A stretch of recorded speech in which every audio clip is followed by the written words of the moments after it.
জন্মের পরপরই চীনের উত্তরে শাননং প্রদেশের উইফাং পুলিশ কুকুর প্রশিক্ষণ ঘাঁটিতে যোগ দেয় ফুজাই। কর্গি প্রজাতির কুকুর ফুজাই গত বছরের জানুয়ারিতে মাত্র 4 মাস বয়সে বিস্ফোরক শনাক্তকরণ বিষয়ে প্রশিক্ষণ নিতে শুরু করে। এর কয়েক মাসের মধ্যেই চীনা সামাজিক যোগাযোগ মাধ্যমে ভাইরাল হয়ে যায় ফুজাই। কর্গি পুলিশ কুকুর ফুজাই এবং সেটি সহযোদ্ধারা নামে একটি অ্যাকাউন্ট থেকে তার নানা কর্মকাণ্ডের ভিডিও নিয়মিত সামাজিক যোগাযোগ মাধ্যমে পোস্ট করা হয়।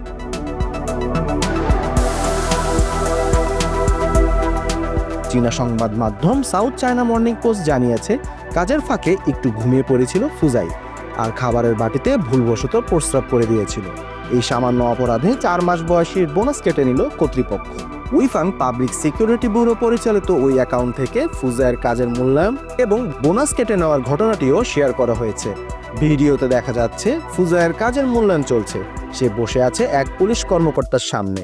পুলিশ কর্মকর্তা দেখাচ্ছেন বছর জুড়ে তার কাজ ও সেবার জন্য তাকে কি কি পুরস্কার দেওয়া হবে।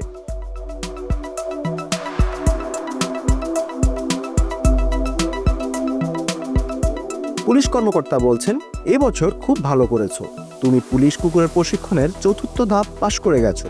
শুধু তাই নয়, তুমি সাফল্যের সঙ্গে নিরাপত্তা প্রশিক্ষণের নানা ধাপ উতরে গেছো। কিন্তু তোমার সাম্প্রতিক কিছু আচরণ, কাজের জায়গায় ঘুমিয়ে পড়া, এমনকি তোমার নিজের খাবার পাত্রে প্রস্রাব করে দেওয়ার নিন্দা জানাচ্ছি এবং জরিমানা হিসেবে তোমার খাবার বাজেয়াপ্ত করছি।